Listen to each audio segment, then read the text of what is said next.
welcome to Smashterpieces, a casual walk through the history of the Super Smash Bros. Ultimate roster. My name is Joe. And my name is Matt. And if you're new here, what we are doing on the show is we are playing one game for every character in Super Smash Bros. Ultimate from 1987's Duck Hunt to 2019's Fire Emblem Three Houses. And today is our part one, our first episode of discussion about the 2004 GameCube game representing fighter number 70, Piranha Plant. It's Paper Mario, The Thousand Year Door. And we are, of course, joined by Zero, which you would know if you listened to the last episode. And if you didn't listen to the last episode, what the hell are you guys eating? But also that last episode was a month ago, so you would be forgiven for forgetting. No, I am omnipresent. How dare you forget? So, this episode is specifically going to cover the beginning of the game to the end of Chapter 3. And, End of Chapter 3, do we count the Peach and Bowser stuff or not? No, I don't think I either didn't do of those us now. played them. Okay. Like, literally when it says end of chapter, that is where we both stopped. Well, so Joe, there's obviously one very important question that I need to ask you first. Which is? On a scale of 1 to 10, what would you rate Block Drop U, released for Wii U on March 6th, 2014? Zero, you want to be the permanent co-host of this show? You better explain that for the people that don't know. Well, yeah, so Block Drop U was released for the Wii U in March. Not about the game. Explain why you're asking me. It is actually a repackaged tutorial for programmers. It's literally just a free tutorial that comes in the engine that the game is built in. And they literally just published that tutorial on the Wii U eShop for money. They didn't make the tutorial. They just took the tutorial and published it. Yeah, but can you describe why you're talking about it on this episode? It sold so many copies, Joe. So about Anyways, Paper Paper Mario. I have, like, stuff to say, but I don't know where to start. I guess we could just go chapter by chapter. I think I know where to start. Hey, how's it feel for the curse to act prematurely? Oh, Jesus yeah, Christ. fuck. Yeah, we should probably... Oh, God. So there's a remake coming out next year, probably, if I had to guess, around the time we're going to finish this game, at least within, like, 6 months, I would guarantee. Maybe not guarantee, but, like, I would guess. I would assume, like, they didn't have a date, but they said 2024. The only thing that matters for the curse is that we can't use it for the show, and we've started the game, so it could come out tomorrow, and we couldn't use it. Yeah, that's true. That's true. It's the fastest instance of the curse coming into, like, being. It's the first time that a remake has been announced while we are playing the original. I don't know if it's still funny. I have no idea. I don't know how to feel about this. Mother 3 will be the test. I don't want Mother 3 to be the test. Path of Radiance will also be a test, honestly. So real talk in terms of Thousand Year Door remake. I'm a little disappointed. Not because I don't like Thousand Year Door, which I admit I'm going to have some negative things to say, but I still do really like the game. And I've been starting up Color Splash lately based on a lot of recommendations that I've had to play it. And I like Color Splash. It's pretty good, but I do prefer the old style. I prefer 64 and Thousand Year Door. So, like, I don't hate this game. I'm not upset that people are going to get a chance to play it. But, like, I would have preferred a new Paper Mario to it. Even if, like, it would have been great if they made a brand new Paper Mario in the style of Thousand Year Door. But Intelligent Systems makes one of these every 4 years, and this is the one. So that's just a little disappointing. You mean you're not, like, burying your copy of Sticker Star in the backyard like certain people did? Okay, that's a funny bit, though. It is a funny bit. I would do that. I would. I don't have any game that I hate that much, but I would do that. I mean, I played Sticker Star. I would totally do that. Yeah, and it just like that if game you is kind of garbage. if you look at the release cycle for Paper Mario games, they release in election years. Every single one has released in an election year, except Super Paper Mario, which released 1 year later. But otherwise, the series is in perfect lockstep. U.S. presidential election means new Paper Mario. And this time we're not getting a new one because it's being spent on a remake.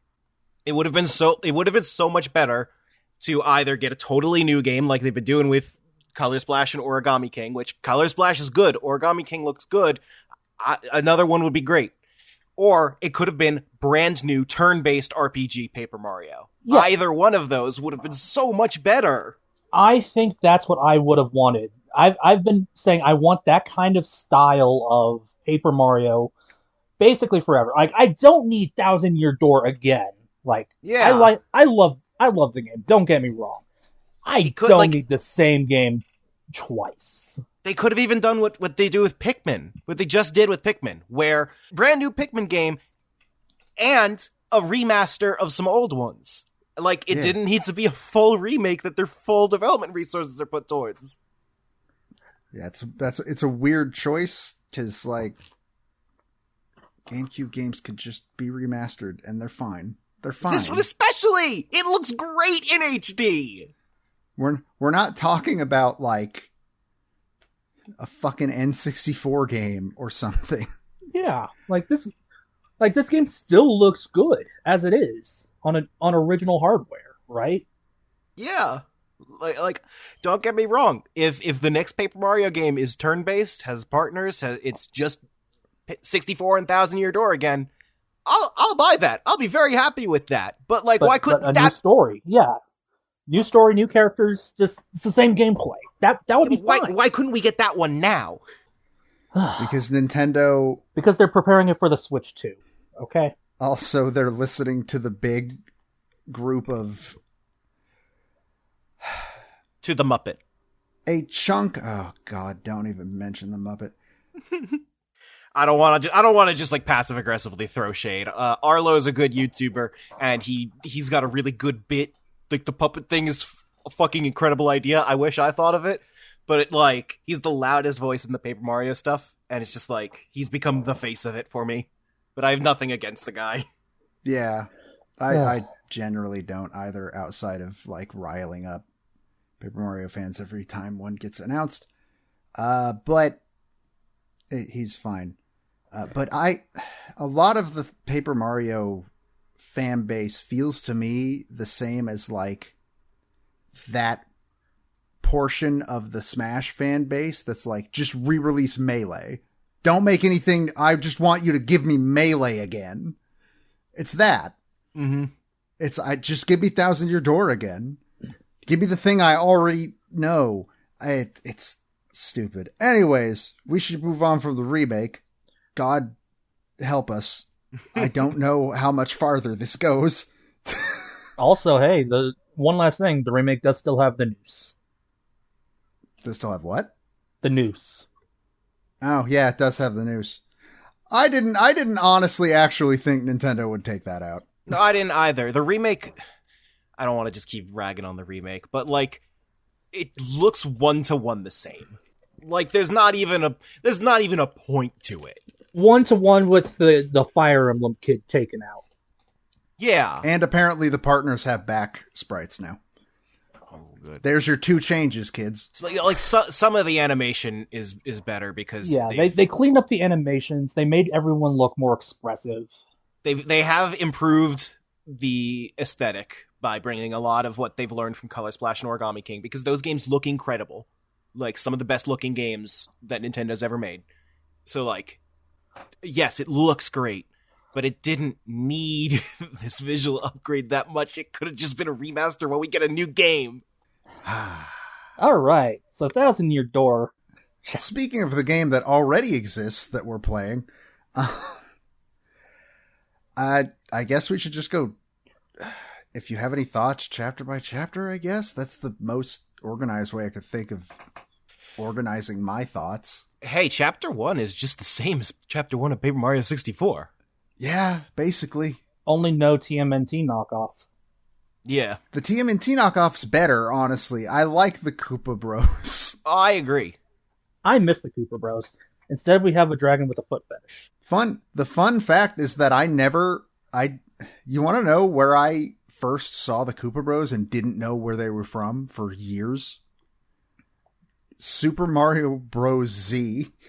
Oh, well, Super Mario Bros. Z didn't invent any new characters. They're all references to something. It sure didn't, but I didn't know exactly where they were from. That's really funny. You were going to say something about Hooktail, I think? Yeah, Hooktail, I don't like Hooktail. I think that Hooktail...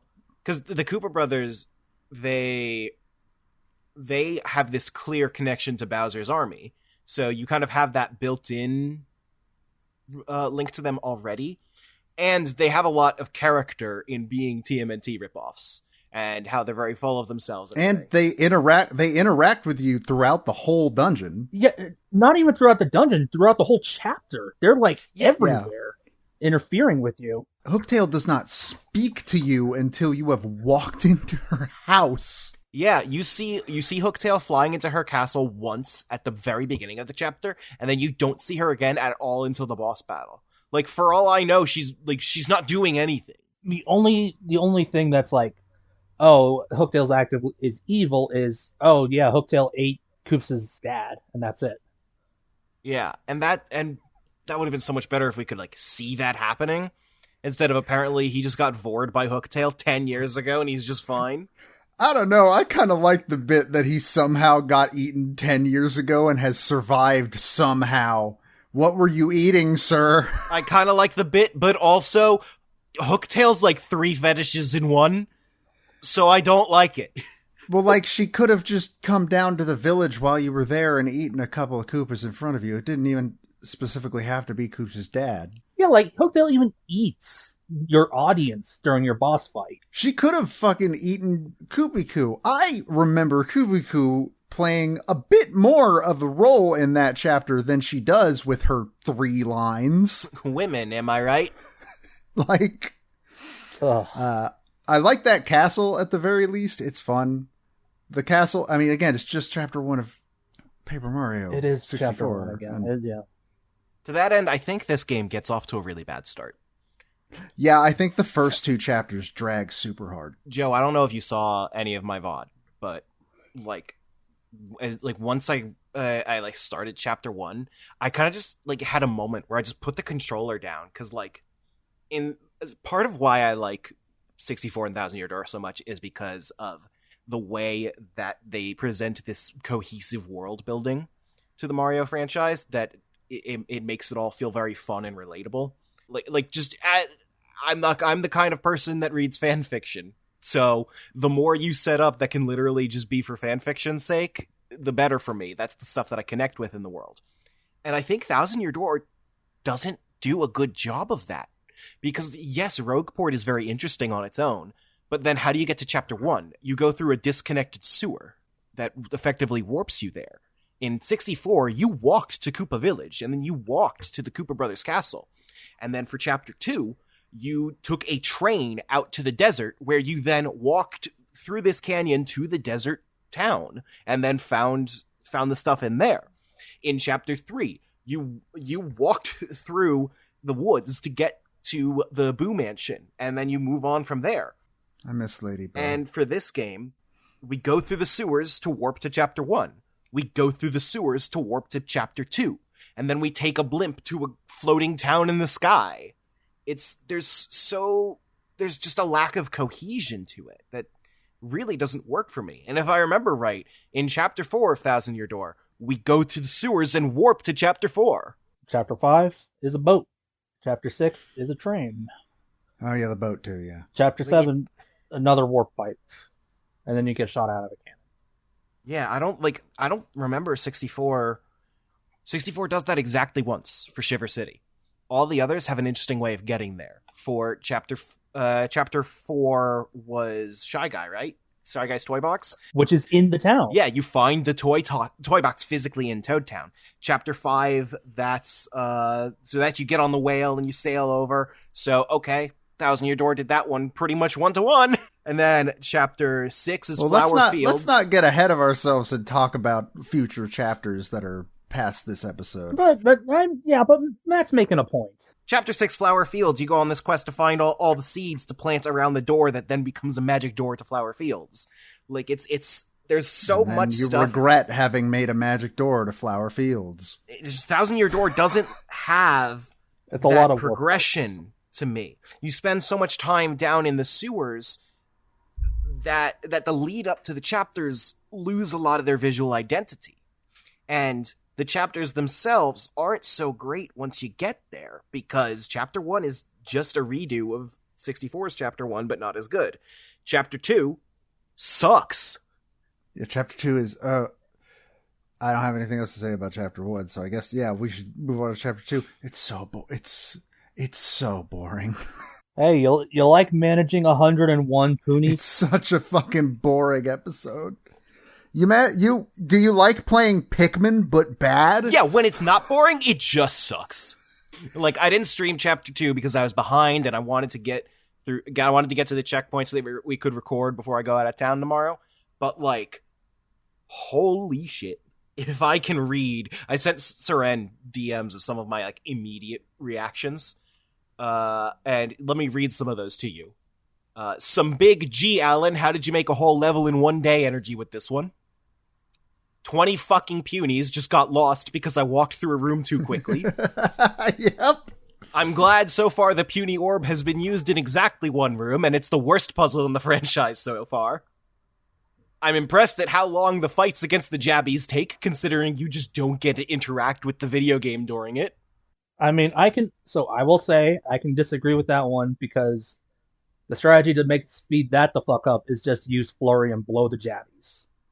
Does that work? It does work. You blow them against the All right. wall, and the Poonies will attack them while they're hit against the wall. And it'll speed things up. But that's, that's a minor thing. So here's more reactions. Mother of fuck, I just had to go back to get a bunch of punies that got lost, and then another group got lost while I was doing that. I just wasted 45 minutes trying to figure out what the fuck to do, and the answer was, do this thing that very obviously wasn't going to accomplish, and then wasn't going to accomplish anything, and then you'll fall into a scripted trap. And this one, what do you mean the punies aren't smart enough to escape through the hole by themselves? They don't know they don't have the ability to turn papery. Holy shit, that chapter sucks! Yeah, I am not super happy with my stream of that chapter just because I feel like I was really low energy. But like, what was I didn't have anything to work with. Yeah, it chapter 2 is exhausting. I will not, there is no defending that chapter. Almost everyone agrees it sucks. Yeah. Chapter 3 is good, but here's where I'm gonna be the negative Nancy. It's too fucking long. And you might be saying, it's about the length of all the other chapters. And yes, that's the problem. The other chapters have you going through an area and exploring it. Glitzville is walking up to a screen, starting a fight, and sometimes you get a text that takes you one room over. And I think that Glitzville is good overall, but it should be half the length it is. It does not hold up for the entire, 3.5 hours that it goes. I don't think that gameplay holds up for the whole time. I didn't mind it, but I think that combat in this game is really fun. Yeah, that's the thing. Especially now that I'm starting to get the Danger Mario build going. Oh, yeah. I mean, I do too, but it's just there's only so many back-to-back fights I can do before I start getting a little bit bored. I suppose so, but the vibes are just all so good. Well, yeah, you fight Vince McMahon. Grubba is just Vince McMahon. I don't know if that's on purpose or not. I don't know if Vince McMahon is... I can't imagine that it was an intentional reference. I don't know how well known he is in Japan. I know Japan fucking loves wrestling, but I don't know if McMahon is known overall. So I could see it as that was a localization choice. That maybe made. If you told me tomorrow that Vince McMahon was found with a giant machine that sucks the life out of wrestlers, I would not bat an eye. I would believe you 100%. No evidence needed. I don't know if I've ever heard Vince McMahon speak, so I actually don't know how much the localization could make him just Vince McMahon. He doesn't. Just his personality is Vince McMahon. His way of speaking is like old school style wrestler commentator. A specific guy, but I don't remember what his name is. But yeah, that's what's supposed to be his manner of speaking. But like in general, that plot might as well be about the WWE. Like it's kind of nuts. Anyway, Rockhawk is fun. Hell yeah. I like Rockhawk. And then Bowser comes in with a steel chair. Holy fuck. That fight is so good. Yeah, I don't like the first time somebody comes in with a steel chair, because it's like, guys, I'd already fought you. But then Bowser shows up, and that's rad. You finally get to fight Bowser in the Mario game. I'm pretty sure, is this like one of 2 times in the whole game you get to fight Bowser? Yeah, because he's off doing other stuff. Yeah, there's one more boss fight with him later. But I love Bowser coming in with a steel chair. And I just love Grubba's reaction of like, hey, this guy that does not work for me just walked into the room and I guess he's going to fight him now. It's the best. The Glitz Pit's so good. And it's like, it's clearly a bottle episode too, but like, it's so good. It's like even before actually getting to the Glitz Pit, you start that chapter by going to the mob being the fucking Pianta family. I love that so much. I don't know why, but I love it so fucking much. It's like all you're trying to do is get a ticket, and you're just appealing to a mob boss for one. And you're now an extra in a fucking mob romance drama. Speaking of, like, we see at the very beginning of the game when the 2 Pianta mob guys are like shaking down the one dude in the background of a cutscene, and I don't think that ever happens again. Like, seeing something happen in the background of a cutscene like that. I'm not sure. At the very least, there hasn't been another one so far. And that's something that I remember being, like, a big part of this game. So it's like, it's a little disappointing to see that it's not actually happening as much as I remember. I'm not sure if I remember. Yeah, I'm trying to remember. I think it might happen a little more later down the line, but when you get, like, more people to interact with, I feel. I'm trying to remember. It's weird. Like, there's also, like, occasional other interactions that are happening with the world. Like, you know, when you leave the Glitz Pit for a little bit, you'll see, like, the mob of fans surrounding Rockhawk, which you can totally just beat up all those fans, and Rockhawk I didn't know you can get rid of all of them. Yeah, and Rockhawk will go up, we'll just say, dude, what the fuck? It is a little fucked up, yeah. You know, he's got a point. That's wrestling, baby. And hey, later on, if you rematch the Glitz Pit again and you become the champ, they're all swarming you. And like that's another way in which it's like, oh, this is just pro wrestling, because that's something that would happen in pro wrestling. Or like, I have mixed feelings about it, but Grubba telling you like, all right, in this fight, don't use your hammer. Like that's wrestling, one scripted thing at least. Mm-hmm. The reason that I have mixed feelings on that is because I don't think it should be randomized. Because sometimes you'll get a fucking metal enemy and Grubba will be like, don't use your hammer. It's like, well, fuck me then. What am I supposed to do? Well, that's when you use your badges to get to do more damage when you're jumping on them. Or, you know, Earth Tremor. Yeah, that works too. I'm pretty sure that's how I did it eventually. I think there was one other that like made me.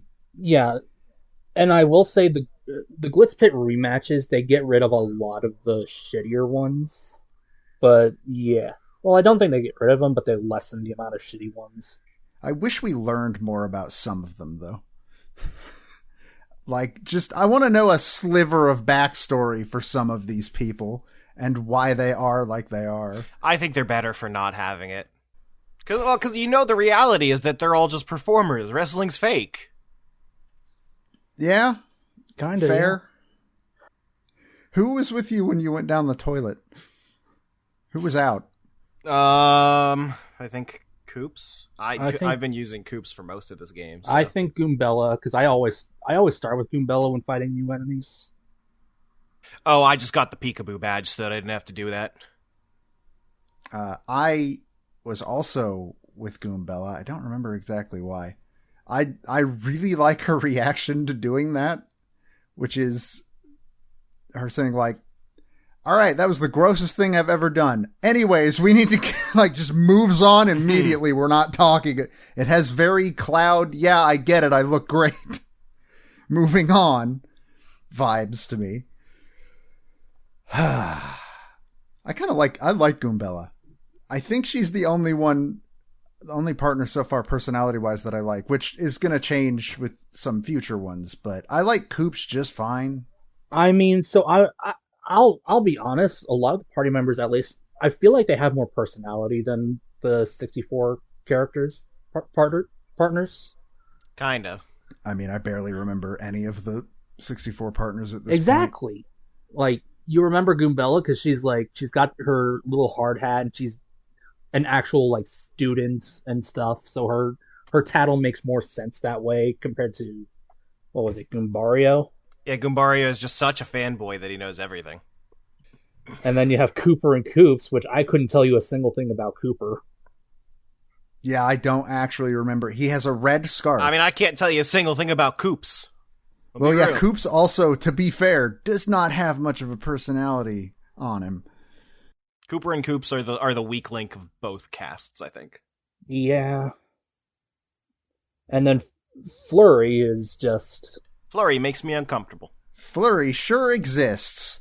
Yeah, she's probably the least used party member a lot. Yeah. And then I like the Yoshi just fine. Yoshi's pretty cool. Speaking of the Yoshi, what are your Yoshi results? I got orange, which was the Yoshi that I had as a kid. I got green because I did not know the time thing. Otherwise, I would have gotten blue. I mean, there's no real good way to calculate that. So, Just put a timer on your phone. and it circles around after a bit, so you're most likely going to get the green one because that's the one that just has the most amount of time. And then the other ones have like 2-minute intervals between each one. So, but yeah, I got the pink Yoshi. What did you name your Yoshis? I need to check. I forget. Wow, you forgot your own son's name? I sure did. That's why I just named mine my son. I asked Fangs for help for that one, and she named him Pep after Pepto Bismol. I named him X-Type.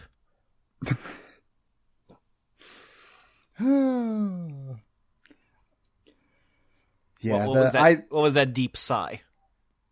That was me laughing, sort of. I do like if I remember correctly, I think him and a party member, I believe, were getting like first thing next chapter. No, you do not get her first thing next chapter. Well, not first thing, but first thing for us. Like, it'll be the first stream. Is what I worded it badly. It's in the second half of the chapter, but yeah, and I'm gonna play a full chapter. And I'll be honest, that chapter, it drags. It drags so much. Well, if I remember, like, I don't want to get too far ahead of ourselves. If I remember correctly, that chapter is a lot of going from one end of the map to the other, and it nothing sure else. is. It has one of my favorite battle songs in the game, but that's a lot of back and forth with a lot of enemies on the way. And it has you get my favorite partner to use, because I think at the end of the game when I last played, it was Yoshi and then that partner. I'm trying not to spoil this over a decade old game, 2 decades. It's almost 20 years old. 20-year-old game. I'm trying not to spoil it for anybody that is like listening along, and because I do know that like we know a couple of people, or at least one person who is playing alongside us who has never played before. So I'm tiptoeing that way for some reason. But if I remember correctly, it was the Yoshi and that partner that I used the most by the end of the game. I think I also used a partner we're going to get near the end a good amount. So yeah, I like the Yoshi. His ground pound is actually like really, I don't know why, but I find it extremely like satisfying to use. I think it's just because of the GameCube's R button and its like springiness. I don't know. Yeah, I mean, that is a good feeling of like after pressing a bunch for a lot of your party members, having one that's just rapidly press R.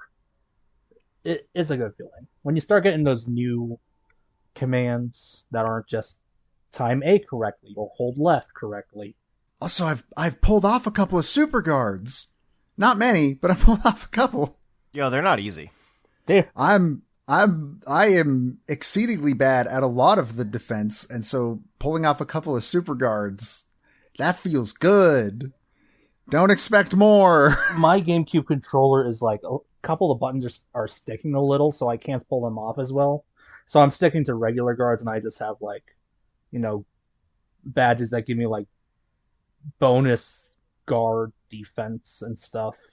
I'm kind of surprised my GameCube controller is as in good a shape as it is. Granted, mine is probably not as old as ones that either of you would be using. This is one I've had with this GameCube since I got it back in 2002, 2003. Yeah, I didn't have a GameCube growing up. This GameCube is so old, it's constantly asking me, it's constantly resetting my date and time because it can't store it anymore. I think the GameCube controller I'm using right now I got around the time that Smash Wii U came out. So it's not that old. I think that's roughly when I got mine. So it's not, you can tell it's old because that's still fucking what, like 10 years old almost? That is a decade ago. But it's just, it's not falling apart.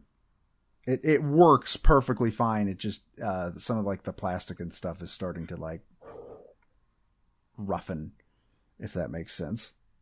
Anyways, anybody else have anything to say about these 3 chapters? I noticed that none of us mentioned the Peach sections. I assume that's on purpose. Yeah, they're not great. Moving on. Bowser. Oh, but the one where you get to be Bowser and go through World 1-1 as a giant, that's giant meat-eating thing. It's fun. Honestly, I think all the Bowser chapters are fun, just because Bowser's just a great character. Yeah, I think the Paper Mario games is where Bowser's the best. Bowser's at his best in terms of like writing, because he gets to be like Bowser. The 3D Marios all like paint him as this super huge threat and like serious threat, and like he is in those games. That's fine. That's how he's portrayed in like the 3D games. But then Paper Mario's like, no, this dude's a joke. Like, yeah, he gets something sometimes, but he's a joke. He's a doofus. One of his first interactions in this game is being asked if he likes fried eggs or not. He walks into the Glitz Pit, and he's supposed to be like this big world famous evil dude, and Grubba's like, I have no idea who this guy is. I don't know. I like Bowser as a character, but I do think that both the Bowser and Peach sections go a little long for what they're supposed to be. Yeah. And also, the Peach sections are just Paper Mario 64. No, they're worse than the Paper Mario 64 sections, because Peach got to do way more in those. Now she just gets to teach a computer how to love. And now instead of sending a cute little star sprite down, she's emailing him. Yeah, what the fuck? Do you think it's still going to be a Game Boy Advance SP, or are they going to change that too? They usually don't change those things. Okay. Yeah, like, the Glitz Pit terminal is still a Game Boy Advance. Ah, that's true. And, like, Nintendo never changes that stuff in remakes. They always keep it the same. Why is it a Game Boy Advance? I guess because you can make that into a big screen. Why isn't it a Game Boy Advance? They gotta shield their stuff somehow. It's even like the classic purple Game Boy Advance and everything. Yeah, I'm with Zero. Why not make it a Game Boy Advance? Fair. That's a fair answer to my question. But yeah, game's fine so far. The first 2 chapters are unfortunate, and I think they start the game off on a bit of a bad foot. Mm-hmm. Then you got the shining gold that is the Glitz Pit in here. Then you kind of got a not so great chapter coming up. But, And if I remember correctly, the 5th chapter's pretty good. If I remember correct, again, it was it's been. I kind of don't remember the 5th chapter at all. I think that's the boat. Yeah, yeah, that's all I know about it. I know that and the GDQ trick that they always do. Yeah, I was about to say that. Part of me wants to try and pull that off, but also I know that breaks some stuff, so kind of don't want to. So yeah, our next episode, part 2, is going to be covering chapters 4 through 6. I assume probably is going to be like this, where it's going to be the stopping point is the screen where it says end of chapter in chapter 6 before Bowser and Peach happens. Yeah, I think this is a pretty good place to wrap up part 1. It's a good game. It's just these first 2 chapters are terrible. But I like the gameplay of Paper Mario. The gameplay is probably the battles are probably the most solid, apart from one very specific thing that most people despise, and that's just the random stage events. Yeah, I kind of don't like those because you have no control over them. It's like sometimes a freaking light will come down and hit you that you're not ready to guard for. There are some times where it's based on if an earth-shaking move is used, but yeah, the earth-shaking moves are fine because that's okay, you can see the stuff in the background wobble. Sure, that's fine. But it's like when a Shy Guy runs on stage and then runs backstage and drops a light on you. Fuck off. When the stupid little stage-like things just blow out and suddenly you're frozen. Hey, that sucks. I've never seen that one. Yeah. Hope it doesn't happen to you. It sucks. It just wastes a turn and you can't even do anything because you can't defend while you're frozen. But we've played, how many turn-based games have we played? We've played Pokemon, Final Fantasy, Earthbound. I feel like there's one more that I'm forgetting. I don't know if Fire Emblem would count. I guess technically Pokemon Stadium too, but let me open up the podcast app. Hang on. Yeah, I don't see any others, but I like turn-based battle fine, but it having reactionary stuff to add a little bit more engagement to just pressing buttons on a menu, I appreciate that quite a bit. And I think there's a reason why a ton of indie games have kind of copied Paper Mario's battle system almost to a T. I do like it, but it's also led to a lot of annoying people being like, oh, I don't like turn-based RPGs that don't have action commands because they're so boring. Yeah, I'm not saying that if they don't have action commands, they're boring, because, man, I like Pokemon. If I was worried about that, I'd be dead by now. Play more RPGs. I do play RPGs. I'm not talking to you, I'm talking to them. You're talking to the children. Talking to the Muppet.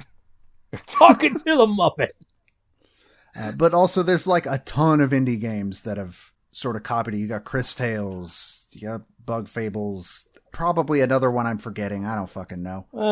Enough of them. But yeah, they try and make it a little more, give it a little more depth. And I'll be real. That's one of the reasons why the people shouting about there not being a classic Paper Mario kind of rings hollow, because it's go play one of the several indie games that are just Paper Mario. Yeah, you're not playing as Mario in them, but they're the same game. Obviously, playing as Mario is not the hang-up you have. Anyways, anybody got anything else? I don't know. After chapter 3 finished, I was like, fuck it, I'm gonna go see how far I can get in the Pit of 100 Trials. I made it halfway down. I accidentally found the Pit of 100 Trials and said nope, and then left. I plan on doing the pit on stream. Mm. I'm also thinking about doing the Flavio trick. It'll be interesting to try that out. That would be funny. So I believe it involves sequence breaking. Is the thing. But does it persist if you Yes. turn off the game? Really? That's I don't know actually. yeah. That's a good I was question. because like the only times I've seen it is in a speed run, which I think I've seen people not doing speedruns saying that they do that. Like they do the glitch. So I imagine he does stick around. that'd be interesting to see, honestly. Yeah, but yeah, I would recommend going to the floor 50 at some point of the Pit of 100 Trials, because you get an item there that increases your inventory space by 10. What? Yeah, have fun with that knowledge. Yeah, I'd like that. That would be good. I like that. Your inventory is not nearly as bad in this game as it is in Paper Mario 64, but I still find it full all the fucking time. Granted, I do need to use more of those, like, hit all the enemies items that I have. I'll be honest, you're probably going to want to keep them for the upcoming chapter. I did play that a bit while we were in between. When you guys finished chapter 3, I was like, yeah, screw it, I want to play a little more. And I was like, oh, I really need more of these items. Good to know. Yeah, there's a lot of fights with a lot of high HP enemies. All right, well, like I said, next episode will be chapters 4 to 6. And then I believe after that, it'll just be 7 to end of the video game. Yep. So we're very slowly getting there. Before I forget, after chapter 4, that is when the trouble comes up that gives you the optional party member. So I will give you a little bit of warning about that. Okay. I think I know who it is, because I think I was told a long time ago and I just forgot until I saw them. I mean, the way I figure it, no one's really interacting with the trouble center unless you need, like... I did it for some money. You did it for some money. It took me an hour to get to Glitzville because I spent all my money and then realized I needed money to like do the thing. All right. With that, my name is Joe. My name is Matt. My name is Zero. And we will see you next time for part 2 of our discussion on Paper Mario: The Thousand Year Door.